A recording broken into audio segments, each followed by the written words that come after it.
ou liga a tua Bíblia em Mateus 26, capítulo 39. Livro de Mateus, primeiro livro dos Evangelhos, capítulo 26, versículo 39. Nós vamos ler até o 42. Amém? Todos acharam? Quem não achou, diga espera um pouco. Então, amém. Diz assim: e indo um pouco mais para diante, prostrou-se sobre o seu rosto, orando e dizendo: meu Pai, se é possível, passa de mim este cálice. Todavia não seja feita como eu quero, mas como tu queres. E voltando para os seus discípulos, achou-os adormecidos e disse a Pedro: então nem uma hora pudestes velar comigo? Vigiai e orai para que não entreis em tentação. Na verdade o espírito está pronto, mas a carne é fraca. E indo segunda vez orou dizendo: Pai meu, se este cálice não pode passar de mim sem eu o beber, faça-se a tua vontade. Amém? Pode sentar, querido.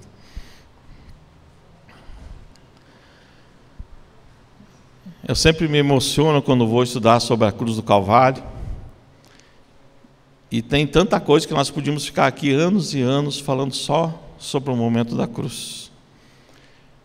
E um dia abriram meus olhos, me ensinaram essa parte aqui que eu também tinha dúvida. E isso entrou no meu coração.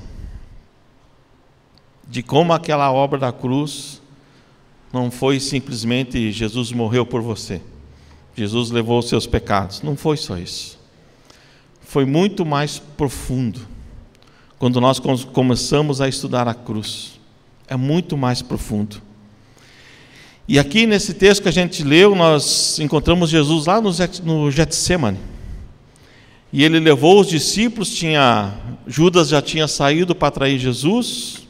Logo depois Jesus fez a ceia com os 11. E terminada a ceia, ele foi para o Getsemane orar. E ali ele separou os discípulos, deixou os discípulos orando. E ele começou a orar, porque ele sabia o que iria acontecer. E ele começou a orar tanto que começou o quê?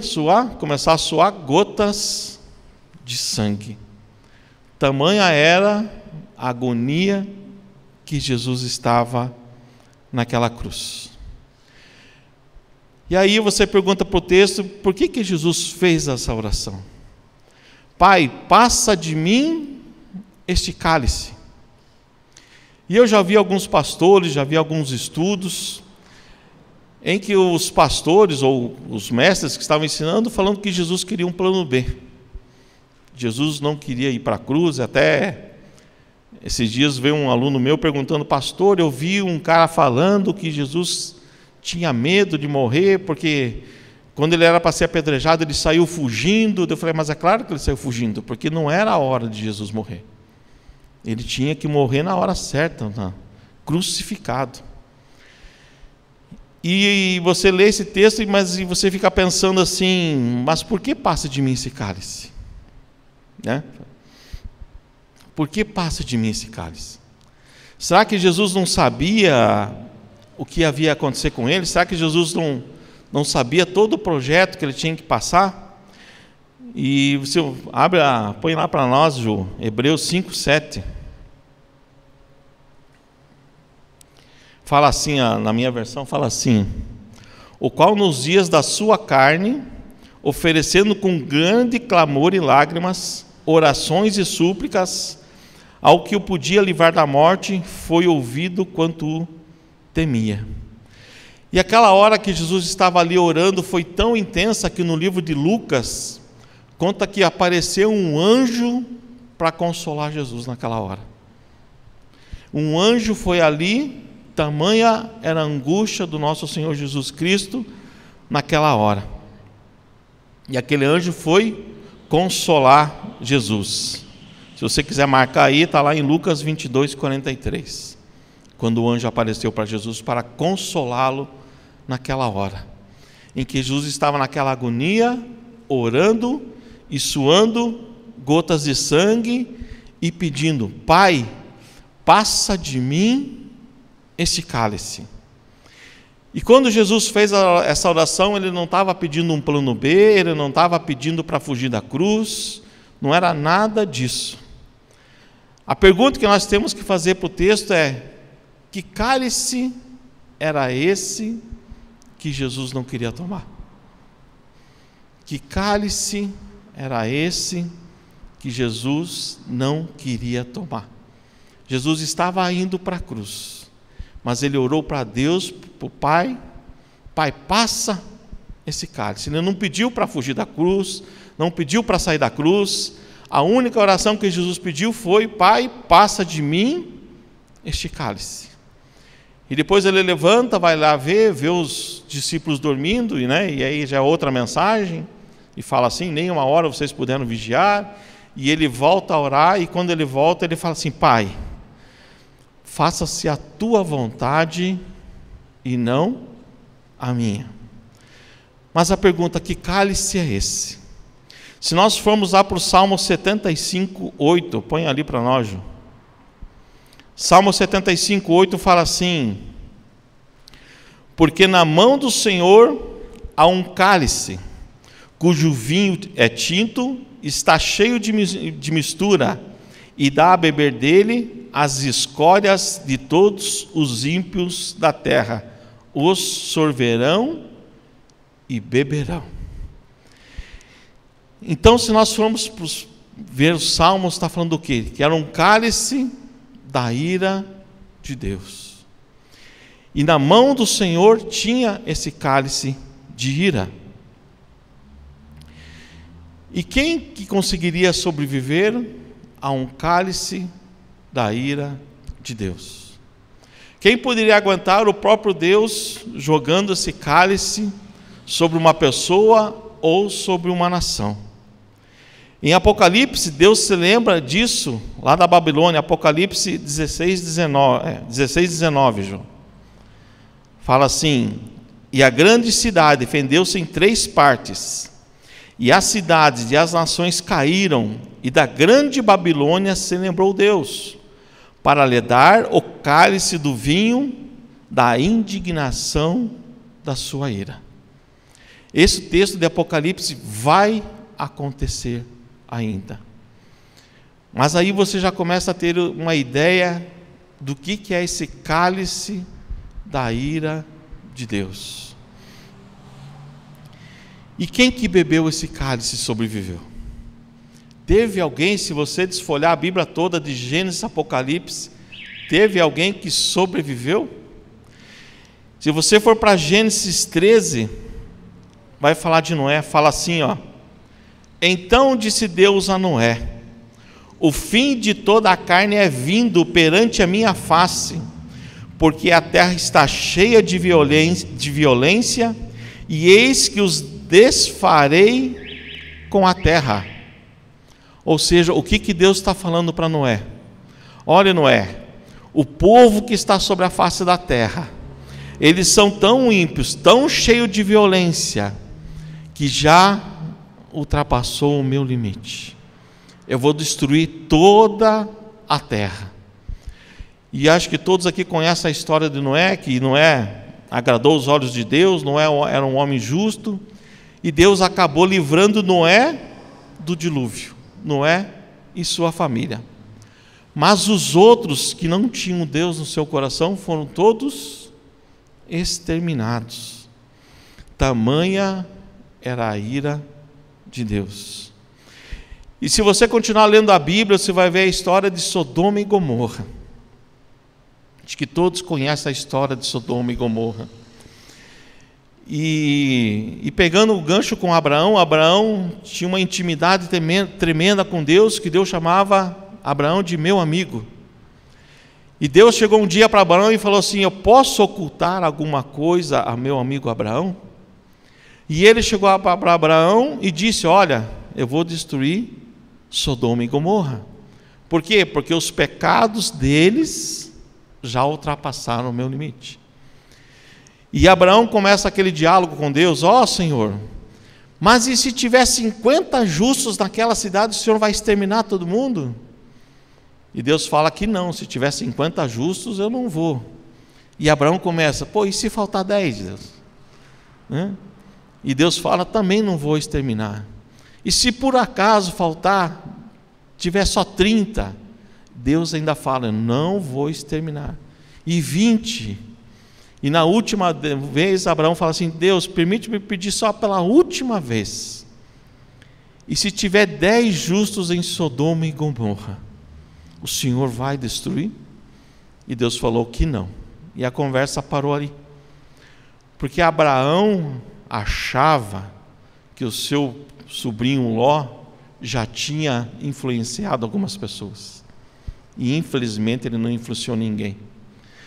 E a história vocês sabem que os anjos foram, tiraram Ló da cidade, sua esposa, suas 2 filhas, e Deus acabou com Sodoma e Gomorra. Isso é o quê? É o cálice da ira de Deus sendo derramado sobre uma nação. Veja lá em 2 Pedro 2, 4 ao 6. Fala assim, 2 Pedro, capítulo 2, versículo 4 até o 6. Porque se Deus não perdoou os anjos que pecaram, mas havendo-os lançado no inferno, os entregou às cadeias da escuridão, ficado reservados para o dia do juízo. E não perdoou ao mundo antigo, mas guardou a Noé, a 8ª pessoa, o pregoeiro da justiça, ao trazer o dilúvio sobre o mundo dos ímpios. E condenou à destruição Sodoma e Gomorra, reduzindo as cinzas para exemplo aos que vivem impiamente. Então Deus, aqui Pedro está falando, Deus deu o exemplo em Sodoma e Gomorra. O que eles fazem, o que Deus faz com a sua ira, quando Deus resolve derramar o seu cálice da sua ira. Aí você fica pensando, mas o que tem dentro desse cálice da ira de Deus? Dentro do cálice da ira de Deus, há o acúmulo dos nossos pecados e das nossas injustiças. Se nós olharmos para nós ou para o mundo, você vai ver que cada vez os pecados estão aumentando mais. Pecado de blasfêmia, de injúria, de mentira, de assassinato, de rancor, de ódio, de raiva, de querer fazer justiça com as próprias mãos, pecado daquilo que nós falamos na nossa língua, ou do que nós pensamos de alguém. Então, todo dentro daquele cálice está toda essa podridão, todas as nossas injustiças. E se você ler, se for lá para Ezequiel 22:32, fala assim: assim diz o Senhor Deus, beberás o cálice da tua irmã, fundo e largo, e servirás de riso e escárnio, pois nele cabe muito, de embriaguez e de dor te encherás. O cálice de tua irmã Samaria é o cálice de espanto e de assolação. Bebê-lo-ás, pois, e esgotá-lo-ás, e os seus cacos roerás, e os teus seios arrancarás, porque eu falei, diz o Senhor. Nosso Deus é um Deus de amor, mas Ele é um Deus justo e é um Deus que se ira. E aqui está falando que Samaria bebeu do cálice da ira de Deus. E Ezequiel estava falando isso para Jerusalém. Olha, assim como Samaria bebeu, vocês vão beber, se vocês não se arrependerem. Em Isaías 51:17 fala assim: desperta, desperta, levanta-te, ó Jerusalém, que bebestes da mão do Senhor o cálice do seu furor, bebeste e o sorvestes, os sedimentos do cálice do atordoamento. Todos conhecem a história de Samaria, que veio os assírios e os levou, e acabou-se as 10 tribos de Israel. E em Jerusalém veio o quê? Veio a Babilônia e foi destruindo a cidade e levando eles cativo. Isso é o cálice da ira de Deus. E em Apocalipse 14, 9 e 10, fala assim, ó: e seguiu-os o terceiro anjo, dizendo com grande voz: se alguém adorar a besta e a sua imagem e receber o sinal da sua testa ou na sua mão, também este beberá do vinho da ira de Deus, que se deitou não misturado no cálice no cálice da sua ira, e será atormentado com fogo e enxofre diante dos santos anjos e diante do Cordeiro. A Bíblia fala que dura coisa é cair na mão do Deus vivo. E em Ezequiel fala assim que a alma que pecar, essa morrerá. Então, quando nós vamos para Jesus, nós sabíamos, ele sabia que ele tinha que ir para a cruz. Ele sabia tudo o que ele ia passar, porque se você for ver lá em João 18:11, no momento que eles estavam no Getsêmani, quando Pedro cortou a orelha de Malco, Jesus fala assim: mas disse a Pedro: Pedro, põe a tua espada na bainha, não beberei eu o cálice que o Pai me deu? Então Jesus sabia perfeitamente o caminho da cruz. Ele não estava com medo da coroa de espinhos que ele ia receber. Jesus não estava com medo das chibatadas que ele iria levar. Jesus não estava com medo dos pregos que ele ia receber nas suas mãos e nos seus pés. Jesus não estava com medo de carregar a cruz. Ele estava pedindo para Deus: Pai, passa de mim esse cálice. Por que ele fez isso? Porque ele era santo, santo, santo. Ele era um homem totalmente sem pecado. O coração dele estava cheio de amor. E agora você consegue imaginar uma pessoa santa, santa, santa, que foi Jesus Cristo, tendo que beber esse cálice da ira de Deus, esse cálice que foi jogado em Sodoma e Gomorra, no povo de Noé, no exército do faraó, em Jerusalém, Samaria e tantas outras nações, e ninguém sobreviveu. E ele estava orando naquela hora, no Getsêmani: Senhor, passa de mim este cálice. Passe de mim este cálice. Então, naquela hora, na cruz do Calvário, você vê que em João fala assim, que atrairei todos a mim.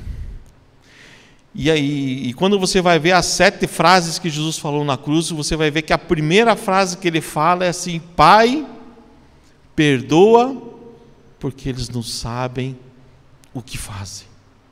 Naquela hora ele ainda estava o quê? Inalando amor, né? E ele orava assim: Pai, perdoa, porque eles não sabem o que fazem. A segunda palavra que Jesus falou foi quando um bandido falou com o outro, um condenou Jesus e o outro pediu perdão. Ele falou assim para o outro bandido: hoje mesmo você estará comigo no paraíso. E a terceira frase, quando ele consola a sua mãe e fala para João: João, eis a sua mãe, mãe, eis o seu filho, né?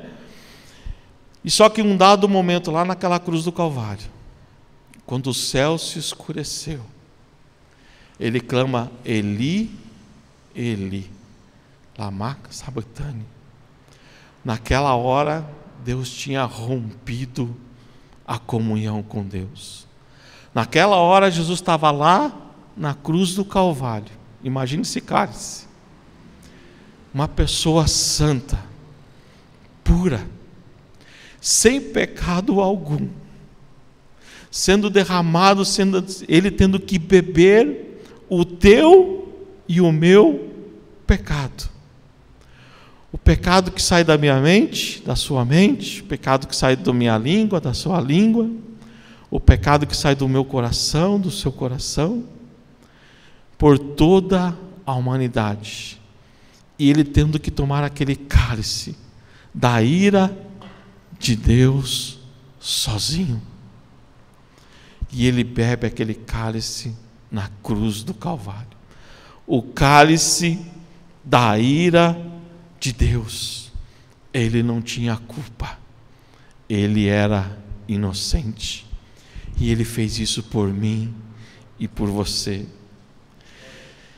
E no finalzinho, e quando nós vamos para Isaías 53, 10, fala assim, ó, Isaías 53, 10: todavia ao Senhor agradou moê-lo e fazê-lo enfermar. O próprio Pai pegou o Filho e morreu naquela cruz do Calvário. O próprio Pai pegou o seu Filho, que era santo, santo, santo, e morreu na cruz do Calvário. O Pai se agradou de fazer isso. E todo o mal da humanidade recaiu sobre Jesus. E ali ficou aquele silêncio. E quando você vai para a cruz, na sexta fala de Jesus, ele fala assim: está consumado. Tetelestai. Está consumado. Mas o que mais me chama a atenção é a última frase de Jesus. Quando ele volta a falar assim: Pai, em tuas mãos eu entrego o meu espírito. E ali ele morreu. Naquela hora, Jesus aceitou o sacrifício de Jesus. Aceitou o sacrifício do Cordeiro que morreu sem ter pecado por mim e por você. Naquela hora, o maior amor do mundo foi provado naquela cruz. O Senhor não tem que provar nada para nós, porque tudo já foi provado na cruz do Calvário. Deus se agradou em morrê-lo. E essa é a ira assombrosa de um Deus santo.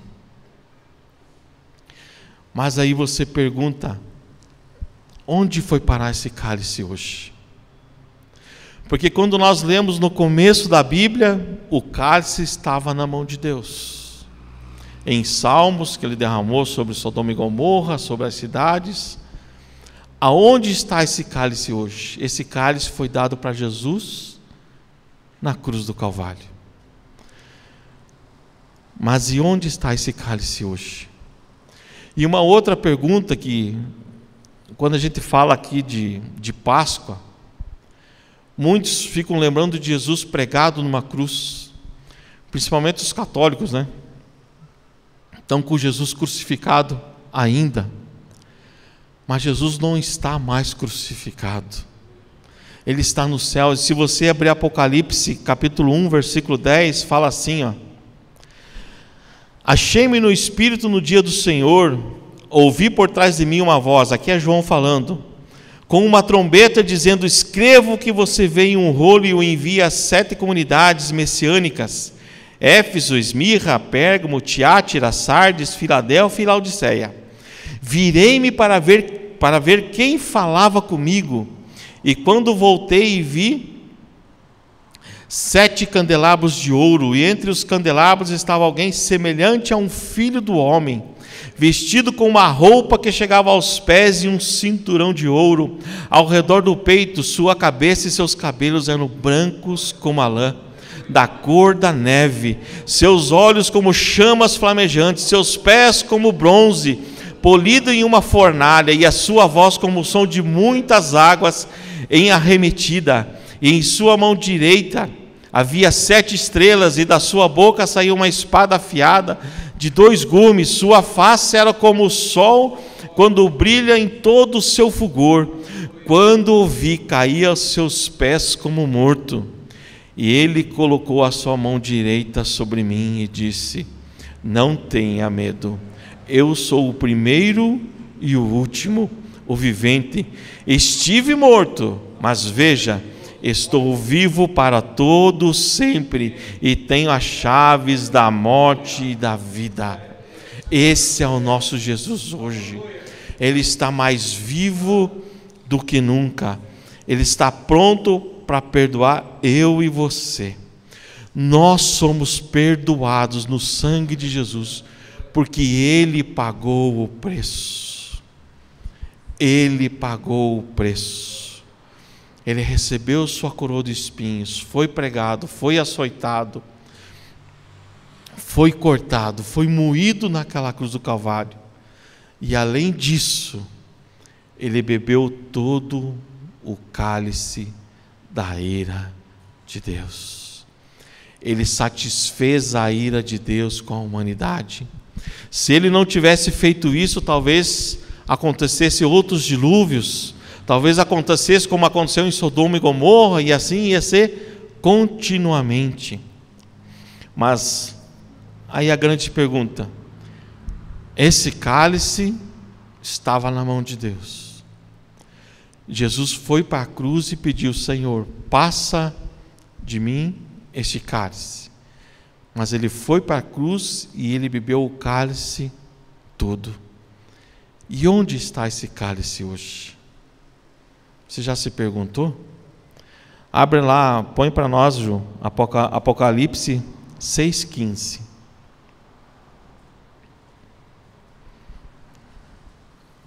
Diz assim, ó: e os reis da terra, e os grandes, e os ricos, e os tribunos, e os poderosos, e todo servo, e todo livre, se esconderam nas cavernas. Aqui Deus não está fazendo distinção se você é rico, se você é pobre, se você é branco, se você é negro, se você é japonês. Deus está falando de todos. Os ricos, os tribunos, os grandes, os ricos, os tribunos e os poderosos, e todo servo e todo livre se esconderam nas cavernas e nas rochas das montanhas. Põe o 16, Ju. E diziam aos montes e aos rochedos: caia sobre nós e escondei-nos do rosto daquele que está sentado sobre o trono e da ira do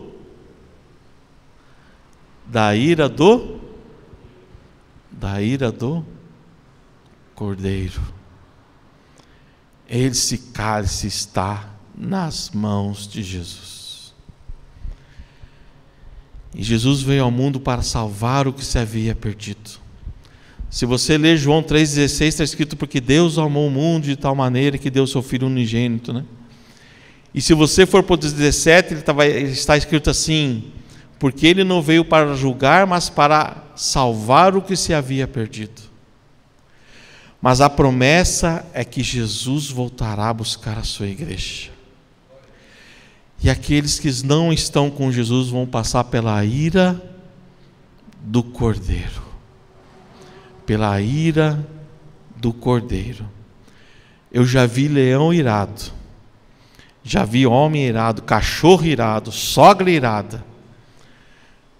Mas você já viu um cordeiro irado? Você já viu um cordeiro irado? E Apocalipse 6,15 fala: a ira do cordeiro.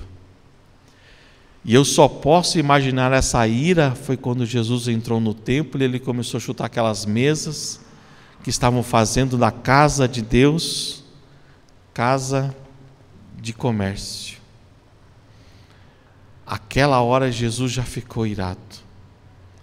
Agora você imagina quando Ele vier buscar a sua igreja.